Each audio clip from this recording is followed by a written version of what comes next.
Terra. Ele fez todas as coisas de maneira maravilhosa por meio da sua palavra. Por fim, Deus criou o homem, a sua obra-prima. Mas o homem caiu. Ele desobedeceu a Deus e a morte passou a habitar dentro dele. A partir daí, foram séculos e séculos de tentativas frustradas do homem tentando agradar a Deus. Mas a nossa real condição era uma só. Estávamos todos mortos nos nossos delitos e pecados.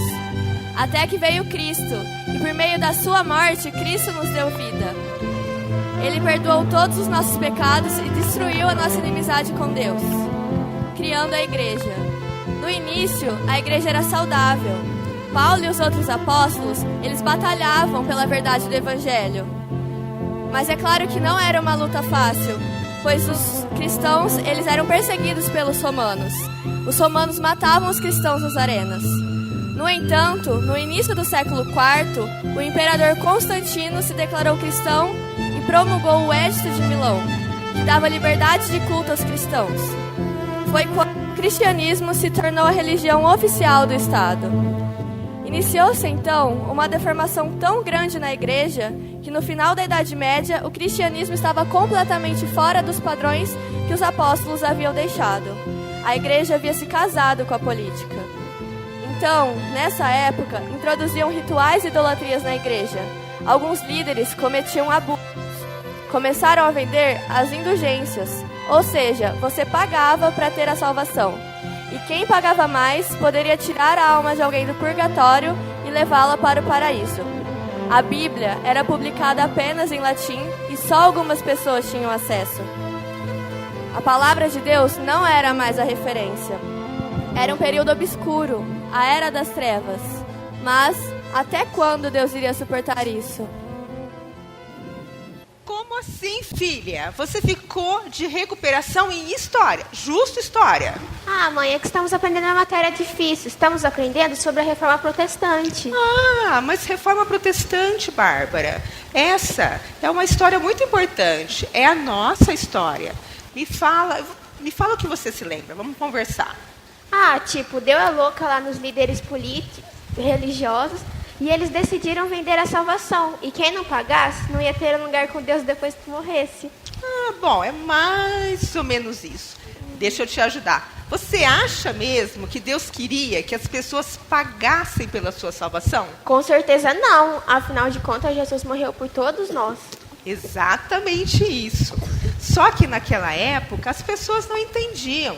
Elas achavam que Deus era mau. Isso porque as Bíblias e as reuniões da igreja eram todas em latim. Então as pessoas não entendiam. Eles não ensinavam latim na escola? Não, filha. Naquela época, o povo, as pessoas eram analfabetas. Somente os mais ricos, os integrantes da igreja, é que tinham acesso aos estudos. Aí então, algumas pessoas que sabiam o latim começaram a ler a Bíblia e começaram a ver que não era bem assim. Tinha alguma coisa errada. Ah, estou começando a entender. Anotei algo sobre isso no meu caderno. Ótimo, vamos sentar ali na sala, Vamos. A gente vai conversando e a gente vê o que você anotou. Sim? Deixa eu ver seu caderno. Tá bom, vou pegá-lo. Vamos lá, o que você anotou? Aqui, ó. Pré-reformadores. John Wycliffe, conhecido como Estrela da Manhã da Reforma, pois nasceu 2 séculos antes da Reforma, era contra as indulgências e dizia que a Igreja e o Estado tinham que ser separados e que a Bíblia deveria ser traduzida para o idioma local. Muito bem, só que ele foi proibido de pregar, mas ele começou a traduzir a Bíblia para o inglês e escreveu vários livros que influenciaram John Huss. Aqui, também anotei sobre isso. Ah, muito bem. John Huss pregava no idioma local, assim as pessoas conseguiam entender e eram aproximadas de Deus. Ah, tá muito bom. Deixa eu ver o que mais você anotou. Huss era contra os tribunais da Inquisição e a venda de indulgências. Por isso ele foi perseguido e queimado vivo em uma fogueira. Tadinho, que triste. Eu só não entendo porque as últimas palavras dele foram: Vocês podem matar este ganso, mas daqui a 100 anos surgirá um cisne que vocês não poderão matar. Ah, sim. É que Hans, em tcheco, significa ganso. Ou seja, ele estava falando dele mesmo. E 100 anos mais tarde, surgiu o cisne, que foi Martinho Lutero. Martinho Lutero foi um grande reformista que nasceu em 1483 em Turíngia, na Alemanha. Lutero teve uma educação católica rígida, mas mesmo assim, quando ele era jovem, atormentado por um profundo sentimento de que não estava bem com Deus. Oh Deus, sou um pecador. Livra minha alma. Pagarei muitas penitências. Senhor, eu tenho medo de ti, Senhor. Tenha misericórdia de mim. Com 18 anos, ele começou a estudar direito. Certa vez, quando ele voltava para casa, passou por uma tempestade e um raio quase o atingiu. Ele ficou tão desesperado porque achava que iria morrer que fez uma promessa para Santa Ana. Santa Ana, que me tornarei um monte. Então, Lutero sobreviveu, abandonou os estudos de direito e se tornou um monge. No mosteiro, ele começou a ler a Bíblia e descobriu que a misericórdia e amor de Deus era tudo o que ele necessitava para se sentir bem com Deus. Pela primeira vez na vida, ele encontrou uma profunda paz com Deus. Mais tarde, Lutero foi convidado para ser professor de filosofia na cidade de Wittenberg, na Alemanha. Ele ensinava sobre os livros da Bíblia. Foi quando ele passou a entrar em conflito. Oh Deus, estou em conflito. Além da Bíblia, percebi que algumas doutrinas ensinadas pela igreja não condizem com a Escritura. Eles dizem que se me comportar bem, ganharei o perdão. Mas nem as boas obras, nem o Papa podem perdoar no lugar de Deus. Isso pode nos salvar. Lutero decidiu que precisava ensinar contra essas falsas doutrinas. Então ele escreveu tudo o que pensava sobre as indulgências e abusos que algumas das autoridades da igreja praticavam. Foi então, em outubro de 1517, que Martinho Lutero pregou esse texto na porta da igreja do castelo, pois ali era um lugar onde as pessoas colocavam documentos importantes para a discussão. Esse documento ficou conhecido como as 95 Teses de Lutero.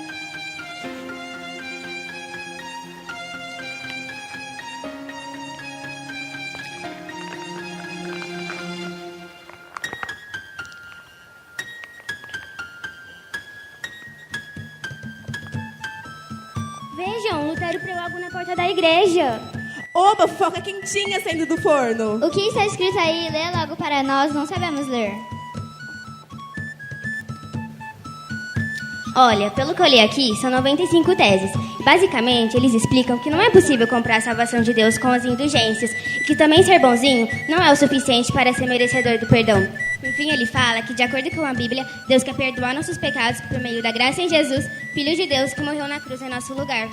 Quer dizer que não preciso pagar para ser salva do inferno? É isso mesmo, é isso que ela falou. Que maravilha, precisamos contar para as pessoas. E como podemos fazer isso? Vai dar trabalho para escrever tudo isso e a gente nem sabe escrever. Eu tenho a solução.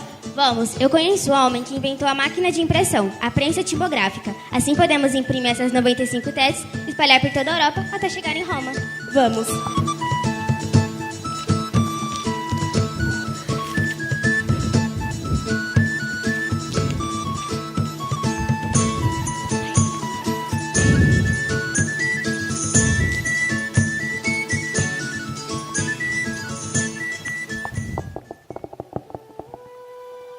O quê? Que cartaz que o Papa escreveu? Gente, ele disse que eu tirar tudo que eu disse nas 95 teses. Seria considerado um herege. Espera! Não entendi. O que é herege? Herege é quem fala uma heresia, ou seja, um ensinamento falso, um ensinamento que vai contrário ao que a igreja estabeleceu, entendeu? Ah, entendi. Pode continuar. Eu me recuso. Não vou retirar nada que eu escrevi, pois só reproduzir o que está escrito na Bíblia. Ainda mais, vou queimar essa carta. Agora tenho de ir. Vou ir para a dieta de Worm. Dieta de Worm? O que é isso? Não parece nada gostosa essa dieta. Dieta significa assembleia. É tipo uma reunião. E Worm é uma cidade na Alemanha. Eu vou numa reunião com os principais membros do governo e da igreja. Tenho que ir. Que Deus tenha misericórdia de mim. Nossa, gente, que bafão! Não podemos perder isso. Vamos tentar nessa tal reunião e ver como o Ted vai se defender.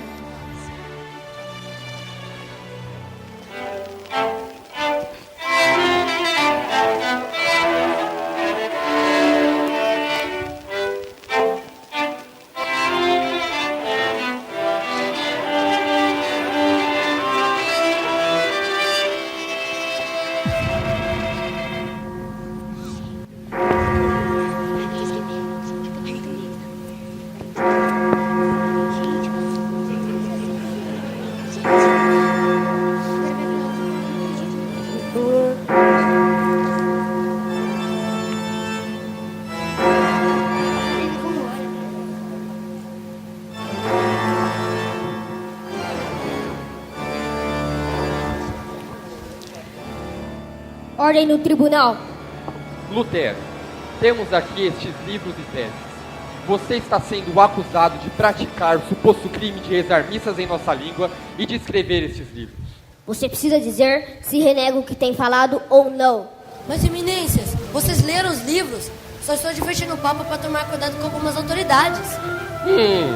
Então quer dizer que você quer ensinar o Papa sobre o que ele deve tomar cuidado? Não, eu respeito muito o Santíssimo. Longe disso. Só estou reescrevendo o que está escrito na Bíblia. Chega, você não está aqui para explicar nada. Diga apenas uma palavra. Isso mesmo. Diga se você renega esses livros, sim ou não. Se porém, por meio da Bíblia, vocês disserem que eu estou enganado, eu não vou e não posso me retratar. Minha consciência é prisioneira da palavra de Deus. Ir contra minha consciência não é correto e nem seguro. Que Deus tenha misericórdia de mim.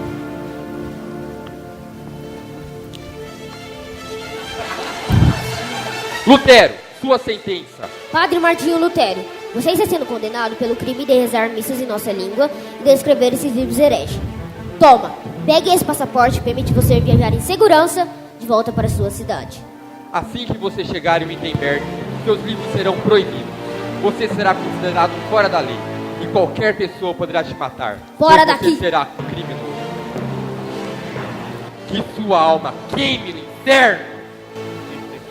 Oh, Deus, minha vida está em suas mãos. Me proteja de volta para casa. Valeu muito pouco.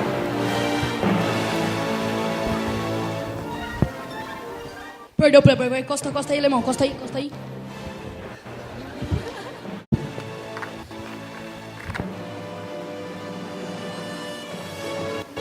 Ouça, esse sequestro foi forjado para que você não fosse assassinado no meio do caminho. O príncipe Federico de nossa terra pediu para proteger o senhor. Você ficará aqui, na cidade de Turuja. Seja bem-vindo. Lutero, então, viveu escondido nesse castelo. Vestiu-se de cavalheiro e mudou seu nome para Dom Jorge. Seu cabelo e a barba cresceram.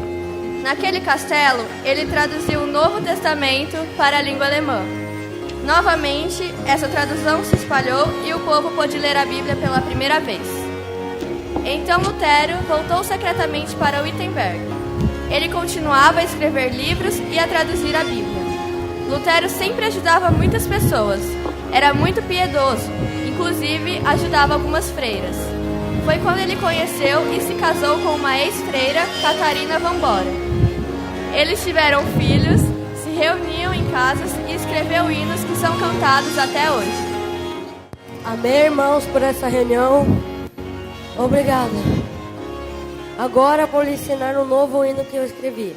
Prestem muita atenção na letra. É minha história de vida com Jesus Cristo.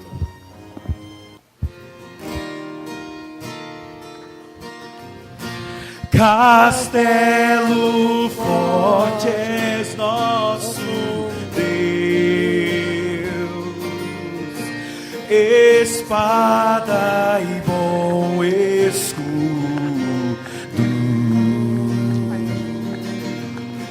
com seu poder defende os seus em todo transe agudo, pois com furor tenaz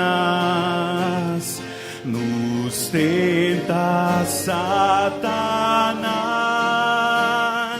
com ânimo cruel.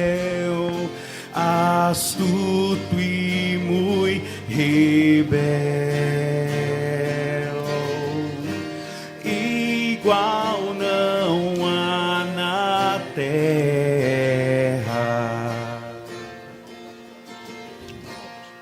Que legal a história de Lutero, mãe. Veja, também anotei algumas coisas sobre o William Tyndale. Ah, sim, William Tyndale, o tradutor fugitivo. Deixa eu ver o que você anotou sobre. Pode ler. Aqui, anotei que ele era inglês, sabia falar 7 idiomas, inclusive linguagens bíblicas antigas. Era um doutor, mestre e, desde criança, queria traduzir a Bíblia de latim para inglês. Ah, sim, inclusive tem um livro aqui chamado A História da Bíblia. Deixa me ver o que o livro fala sobre Tyndale. Ah, tá. O que você precisa saber, filha, é que naquela época somente as pessoas da igreja se achavam dignas de ter ou de ler a Bíblia, certo? Olha só o que um representante da igreja disse na época de Wycliffe. Cristo deu seu evangelho aos doutores da igreja, para que eles ensinassem as pessoas. Depois que Wycliffe traduziu a Bíblia, ela se tornou propriedade do povo, comum para qualquer pessoa, até mesmo para mulheres que sabem ler. Assim, a pérola do Evangelho está sendo atirada aos porcos e a joia do clero transformou-se no passatempo dos ignorantes. Que horror! Ainda bem que hoje a Bíblia é acessível a todos. Graças a Deus, filha. Mas vamos continuar aqui, onde eu parei. Tyndale quis traduzir a Bíblia desde pequeno. Quando cresceu, sua vontade de traduzi-la aumentou. Como ele era corajoso, foi ao encontro do bispo Altberg para pedir permissão para sua tradução. Senhor, que dê tudo certo. O bispo vai me atender e isso já é uma grande vitória. Vossa Excelência Reverendíssimo. William Tyndale, você é o sacerdote com uma reunião comigo. Tenho ouvido falar sobre você. O que deseja? Vi que Vossa Excelência autorizou uma tradução do Novo Testamento para o grego. Eu li e vi que o tradutor escreveu no prefácio e gostaria que a Bíblia fosse traduzida para outras línguas. Ah, sim, Erasmo é um grande amigo meu. Mas às vezes ele tem umas ideias meio malucas. Não acho tão malucas assim. Inclusive vim falar sobre isso. Se os gregos têm a versão deles, nós também podemos ter a nossa versão em inglês. Eu sou formado em línguas e posso ajudar a traduzir a Bíblia.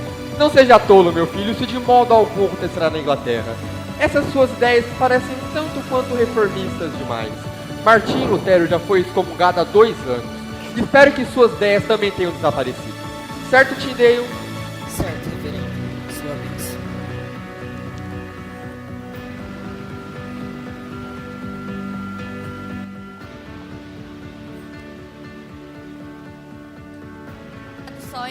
Ele conseguiu imprimir 6.000 cópias do Novo Testamento completo.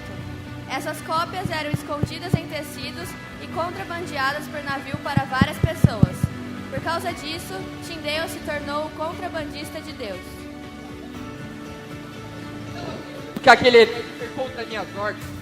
Veja só, ele traduziu o Novo Testamento inteiro, está distribuindo por aí. Por que o senhor não compra essas cópias? Assim é tira de circulação. É isso mesmo que vou fazer. E mais, vou mandar prender Tyndale por ele ser um herege. Ah, isso não vai ficar assim. Não vou me calar. E aliás, vou mandar uma resposta desses absurdos. As pessoas estão começando a duvidar se deve ler o Novo Testamento. E isso não pode ficar assim. Vou escrever um livro para o povo inglês. Eles dizem a vocês que a Bíblia não deve estar na nossa língua. Mas isso é somente para nos manterem como prisioneiros.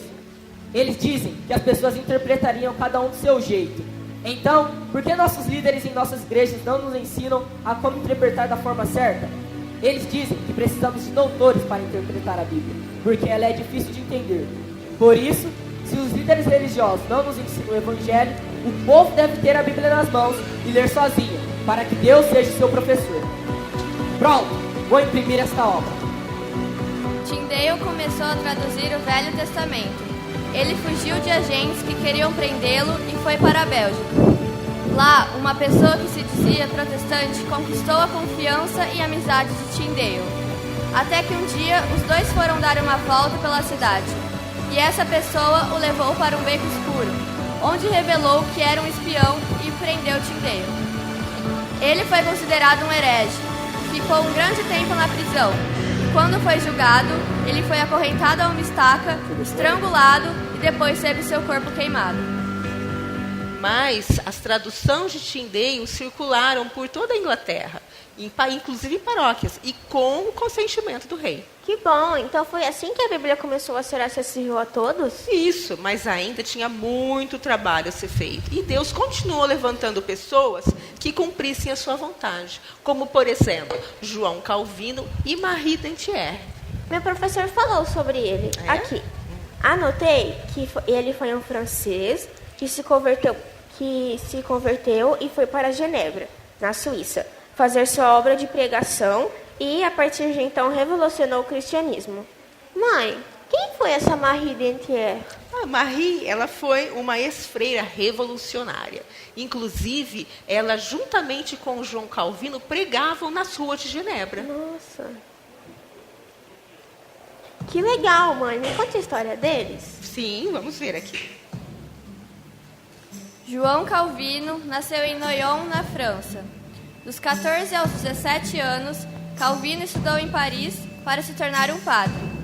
Mais tarde, ele foi afastado dos ensinos de teologia e passou a estudar direito. Calvino se converteu com aproximadamente 21 anos, e sua conversão foi resultado de seus estudos particulares em casa, quando ele conheceu a Reforma Protestante e percebeu que os ensinos da igreja não condiziam com a Bíblia. Oh, Cristo! Estou profundamente convicto do pecado que habita em mim. Necessito de alívio e apenas a tua graça me basta. A partir de hoje, entrego minha vida a ti e lutarei pelo Evangelho. Após sua conversão, Calvino passou a sofrer perseguições por suas ideias e precisou fugir no meio da noite usando uma corda feita de lençóis.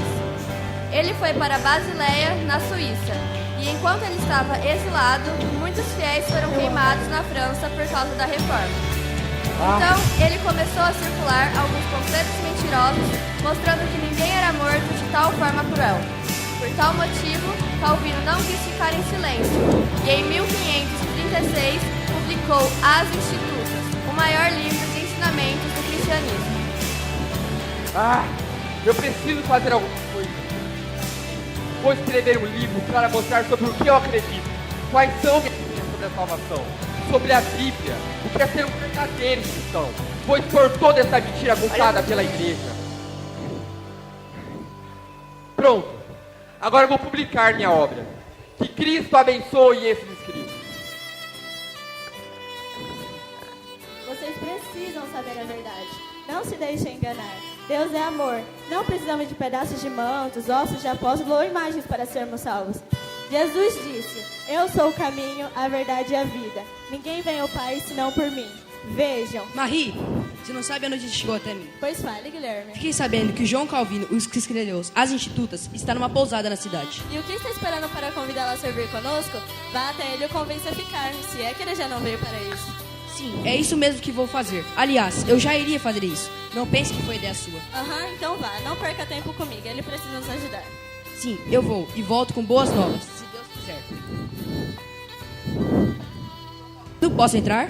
Quem deseja? Aqui é Guilherme Farel e gostaria de conversar com você. Entre. Prazer. Prazer todo meu. É a menor gratidão ter em nossa cidade. Sua ajuda será muito bem-vinda. Desculpe, meu caro irmão, mas eu não vim para ficar. Estou a caminho de Estrasburgo, só parei para descansar um pouco. Não, sua vinda aqui não foi por acaso. Genebra é uma cidade perversa. Deus quer que você permaneça aqui e se torne um líder. Me perdoe, sou tímido. Posso ajudar com os estudos, não estou preparado para isso. Eu preciso de tempo para estudar mais a palavra de Deus. Não posso aceitar. Não, se você se preocupa mais com seus estudos e com seu descanso do que com a vontade de Deus, que Deus amaldiçoe seu descanso, que Deus amaldiçoe tudo isso. Você não está fazendo a vontade de Deus. Calma, Guilherme, tudo bem, eu não quero essa maldição. Eu ficarei aqui e obedecerei ao chamado de Deus. Glória a Deus, meu irmão. Eu sabia que você nunca recusaria o chamado de Deus. Venha, quero te apresentar uma evangelista. Marie, Calvino permanecerá em Genebra conosco. Que notícia maravilhosa, agora poderemos pregar juntos. Vamos para a reunião? Sim. Mas antes, precisa um convento fazer um trabalho. Mais tarde nos encontramos. Ouça a minha história. Vivi um convento, passei muito tempo na escuridão da hipocrisia, mas somente Deus me fez enxergar a verdadeira luz. Agora eu quero mostrar essa luz para você. Você quer ouvir?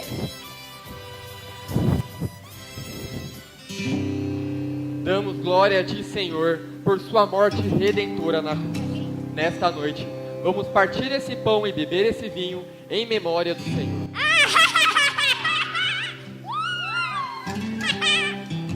Que absurdo, o que é isso? Chegamos para partir o pão. Onde podemos nos sentar? Em lugar algum, vocês não são bem-vindos aqui. Saiam da casa do Senhor. E o que vai fazer? Temos armas, podemos obrigá-lo. Basta! Vocês podem esmagar essas mãos, podem arrancar fora esses braços, podem tirar minha vida, meu sangue é de vocês, podem derramá-lo, mas jamais me forçarão a entregar as coisas sagradas ao profano e desonrar a mesa de meu Deus. É? Muito bem. Então, vamos ver o que o conselho acha disso.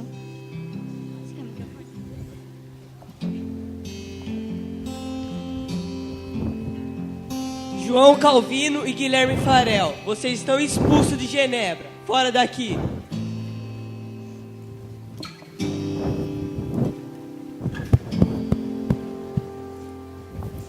O que aconteceu? Fomos expulsos. É um absurdo o que aconteceu. Já basta o que fazem com as mulheres. Agora com os meus irmãos, vou aproveitar a carta que estou escrevendo para a rainha e contar sobre o acontecido.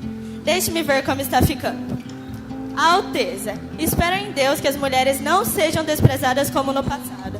Acaso temos evangelho para homens e outro para mulheres? Se Deus deu a graça a algumas mulheres para revelar algo importante sobre a Bíblia, não deveríamos ter que esconder esse dom por causa dos difamadores da fé. Isso seria muito imprudente aos olhos de Deus. Isso. Agora eu vou falar dos meus irmãos. E digo mais. Digo que o clero deve ser expulso da França. E os protestantes que expulsaram Farel e Calvino de Genebra devem ser eliminados. Só assim teremos uma França livre e cheia da graça de Cristo. Fim. Agora eu vou publicar essa carta para a rainha Margarida de Navarra. Tal carta foi um escândalo para a época. Mesmo assim, um homem imprimiu a carta em formato de livro. Porém, ele acabou sendo preso e o livro foi apreendido. Além disso, foi proibida a publicação de qualquer texto escrito por uma mulher em Genebra durante o resto do século XVI. 3 anos depois da expulsão, o Conselho Municipal voltou atrás em sua decisão e insistiu para que Calvino voltasse para Genebra. Ele resistiu no começo, mas resolveu voltar, pois desejava que Genebra se tornasse uma cidade cristã modelo e que a palavra das pessoas fosse governada pela palavra de Deus. Ele passou a pregar várias vezes aos domingos e em algumas semanas durante todos os dias. Sua exposição da palavra semana após semana e mesmo dia após dia fez de Genebra um centro de propagação do evangelho. Com o passar do tempo, aquela cidade, antes depravada e libertina, tornou-se conhecida pela sua ordem, cultura, cristianismo e por suas condições morais excelentes. Genebra também se tornou uma cidade de refúgio para aquelas pessoas que eram perseguidas por causa da reforma. As pessoas daquela época eram bem corajosas, né, mãe? Sim, com certeza. Mas as reformas não pararam por aí. Deus continuou levantando pessoas para fazer a sua vontade. E como tudo isso chegou até nós? Essa história é longa, bem longa, né? Mas com o passar do tempo, em vários países, as pessoas tiveram esse desejo de reforma, de reformar a igreja. E com o tempo, muitas pessoas foram tendo essa visão. Sim, mas e nós? Você falou que essa era a nossa história também. Sim, sim. Bom, os grupos livres foram surgindo, como, por exemplo, os Irmãos Unidos, que se espalharam para diversos países. Já no século XX, Deus levantou um jovem chamado Watmani. E esse jovem teve várias revelações sobre a restauração das verdades, inclusive a de uma igreja em cada cidade. Posteriormente, veio o Whitney Lee, que teve uma forte atuação nos Estados Unidos. E nos Estados Unidos, ele convidou um irmão chamado Dong Yulan para que ele viesse ao Brasil para trazer essa restauração. Então, o irmão Dong veio, se estabeleceu em São Paulo com a sua esposa e filhos. Aqui em Ribeirão já existia a igreja? Sim. Naquela época, nós nos reuníamos como grupo livre. Eram todos jovens inclusive da sua idade, desesperados por Deus. Reunimos num lugar conhecido como a Casa de Cristo. Até que em 1975, um de nós foi até São Paulo e conheceu o irmão Dong. E convidou o irmão Dong para uma reunião aqui em Ribeirão Preto. Pai, eu te entrego o meu caminho e também confio em ti.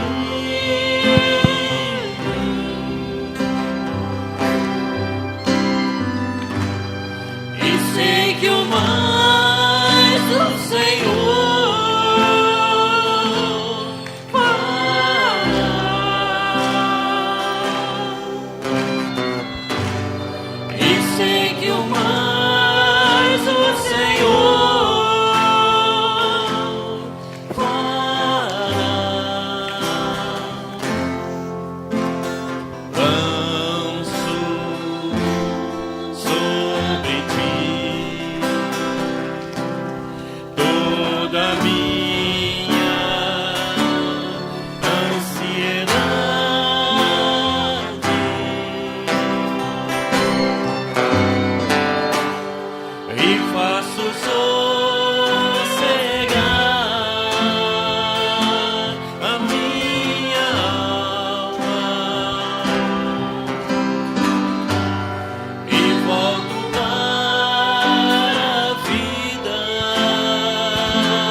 O que está acontecendo?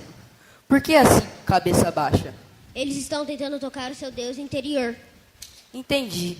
Assim, cabeça baixa, é difícil saber quem é homem ou mulher. Irmão Dong, irmão André, bonitinho só.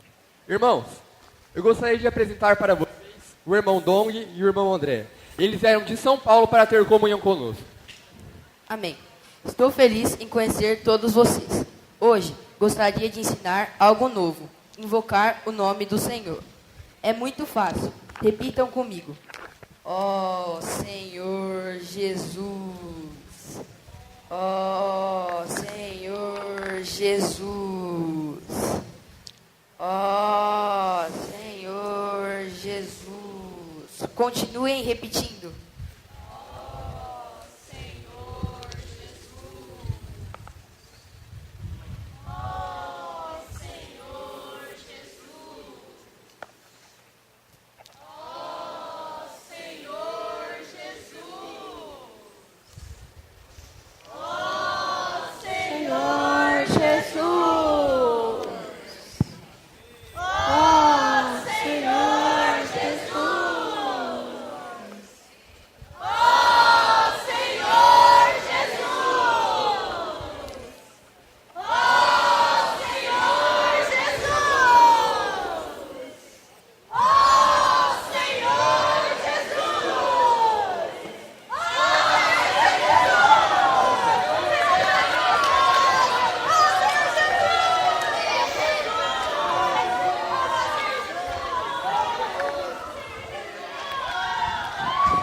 Apesar de já nos reunirmos aqui em Ribeirão Preto, foi através do irmão Dong que nós aprendemos a liberar o nosso espírito como um rio a jorrar. E tem uma música que cantávamos na nossa época que resume muito bem essa experiência. Gostaria que cantarmos todos juntos. Vamos cantar?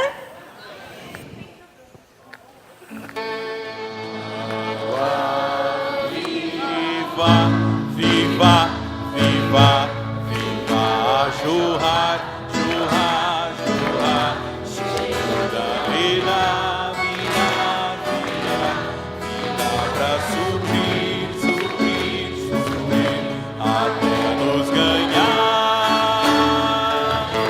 Só imagem o ter, a imagem de Deus,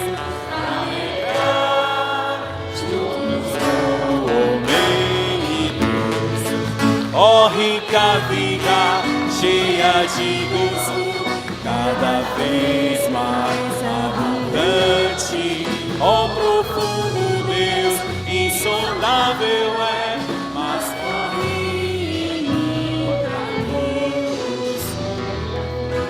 gozo, gozo sem fim, até jorrar em